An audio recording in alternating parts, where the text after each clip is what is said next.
Welcome to Facts TV News, where everything is true.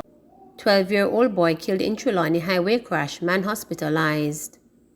A 12-year-old today died and a man in hospital after the car they were traveling in collided with a trailer along the North Coast Highway in Trelawney. He has been identified as Acomb Mary of Appleton in St. James. The incident happened about 7:10 a.m. Sergeant Kirkland Cross, who is attached to the Trelawney Traffic Department, told reporters that Mary was a passenger in a Great Heartofila that was heading east along the highway. He said that on reaching the vicinity of the Martebray overpass, the driver attempted to overtake the trailer but collided with the back of it. Both occupants were trapped inside the car. Firefighters from the Falmouth Fire Station removed Mary and the driver from the vehicle. Cross said that they were both taken to the Falmouth Hospital, where the boy was pronounced dead and the driver admitted in serious condition. Cross said the police have noticed an increase in road crashes and fatalities. When compared to last year at this time, there were 6 accidents with 6 fatalities. Now it is 13 accidents with 16 fatalities, he disclosed. Farmer shot to dead in St. Elizabeth. A man was killed in the community of Cedar Spring in St. Elizabeth this morning. Residents heard explosions about 6 o'clock. The body of 40-year-old farmer Courtney Dunkley, who had bullet wounds, was found on the main road. A car was seen driving from the scene. Reporters were informed that Mr. Dunkley's house was firebomb last week. Probe into discovery of 4 bodies in downtown Kingston last week progressing steadily. The police say investigations into the discovery of 4 bodies in downtown Kingston last week are progressing steadily. The bodies of 4 men were found in shallow graves near the old Public Works Department building last Tuesday. The bodies were dismembered. They have not yet been formally identified. Head of the Kingston Western Police Division Senior Superintendent Michael Phelps told reporters that investigations into the discovery are ongoing. Monkeypox cases moving on smoothly, CMO says. Chief Medical Officer of Jamaica, Dr. Jacqueline Bisosa Mackenzie, says the country's 2 monkeypox cases are moving on smoothly. She made these statements while speaking to reporters. Dr. Mackenzie also notes that those who had been in contact with both cases have and were being monitored and quarantined. At this time, the contacts of both individuals are reported to be showing few, if any, worrying signs and symptoms of monkeypox. Both cases remain in isolation and both are doing quite well. The contacts as well have remained in quarantine. The majority of the contacts for the first case would have passed through their period of observation and have, for the most part, not developed any signs or symptoms. And the second case, we have no signs or symptoms from the contact. Fortunately, for both cases, there was not much contact. I think both cases realized that they were ill early and kept to themselves, really, until they sought medical attention. And they sought medical attention fairly quickly, and we formalized the isolation and would have been able to reach out to the contact very quickly. Household contacts are who we have presently. As I said, there was very limited contact outside of that with persons, so it would have been the conveyance contact as well as the household contact. Well, for monkeypox, it's difficult to really identify cases. We have 75 countries across the world that we have sporadic cases, and so it is difficult to pick up persons that are carrying the infection. In the prodromal period, many persons will have just like flu-like illnesses, fever, muscle pain, back pain. Many persons may think that they are just having the flu or maybe having COVID, and that's why we ask the persons when they're sick to stay home. It is especially so now, considering that we're managing both COVID-19, monkeypox, and then we're also going to be entering shortly into the influenza season. Charles Sr. command missing students back to classrooms. Former Jamaica Labour Party JLP Deputy Leader Pernell Charles Sr. is urging political representatives to intensify efforts to have students displaced from the education system by the pandemic back into the classroom. to finish their formal education lest they end up turning to crime. Charles made the call while addressing Sunday's evening JLP divisional meeting at Nain Basic School in St. Elizabeth to boost support for the party's prospective candidate for the Marysville division in the upcoming polls, Delroy Hutchinson. Thousands of children have not gone back to school, and what are you doing? Counselors, walk in the district and tell the picnic, you have to go back to school.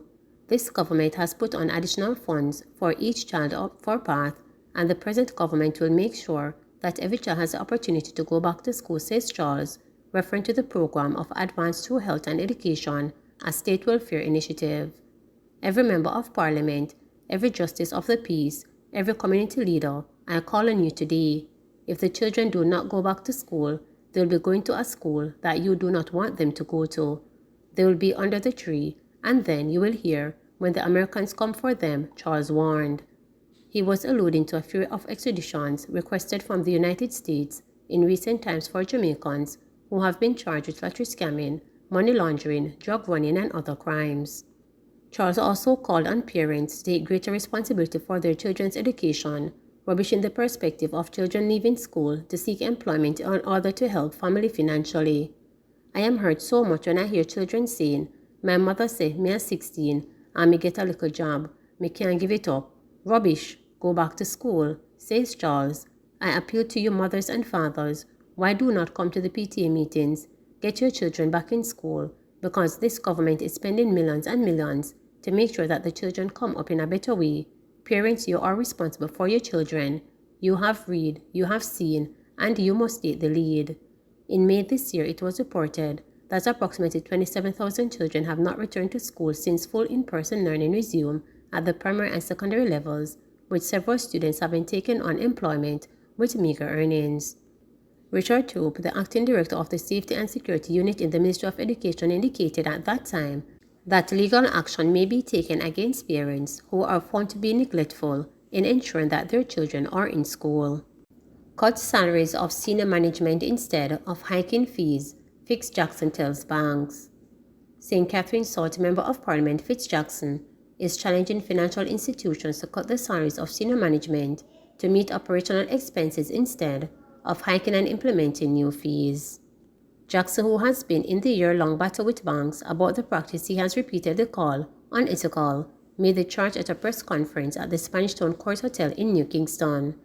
It follows his filing of a lawsuit a week ago in the Supreme Court challenging the legality of check cashing fees imposed by Scotiabank on its customers. The move forms part of a wider fight for greater oversight of banks considered largely unregulated in some areas. Several banks have argued that the fees cover security and other operational expenses. Still, Jackson has rubbished the claims, arguing that they do not lend their own money, but that of depositors. The depositors' money is the source of their lending. One might ask, why don't they cut the salaries of some of their employees to cover security costs, like all other businesses do, when they have to manage their operating costs? Jackson argued. It's a bit disingenuous to now say we have to do these things as if it's a special favor that you're granting to the depositor. You're not. You have an obligation under your license to protect the funds, he added. Jackson's lawsuit against Scotiabank stemmed from a May 2019 incident in which he claimed he was compelled to pay $385 fee before a teller at Scotia's Bank Portmore would cash a $2,500 check in his name. He is seeking, among other things, a declaration from the court that Scotia, through the imposition of the fee, has breached its obligation by failing to honor a negotiable instrument. Section 73 of the Bills of Exchange Act defines a check as a negotiable instrument and stipulates that it must be honored on demand without conditions, Jackson and his team have argued. This bill is not about whether the encashment fee is reasonable or not. It doesn't make sense that the assumption or proceeds on this premises is whether it is legal or not. This action lawsuit is of regard to the illegality of that action as it is with other fees, stated Jackson. Supreme Ventures adds Motlet Mile Invitational, Peter Stewart Memorial Plate Local Racing Calendar. Chairman of Supreme Ventures Racing and Entertainment Limited, Solomon Sharp, announced the addition of the Motlet Mile Invitational and the Peter Stewart Memorial Plate to the local racing calendar for Caymanas Park. The inaugural running of the prestigious races is set for December 3rd.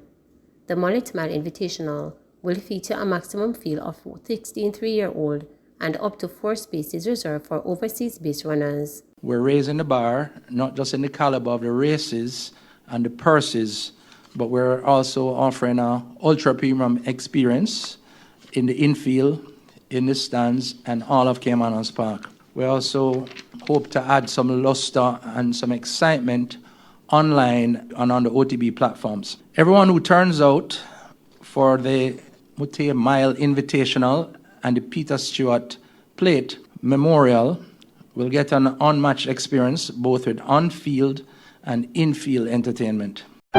Please remember to subscribe, like, share, and click the notification bell for daily updates.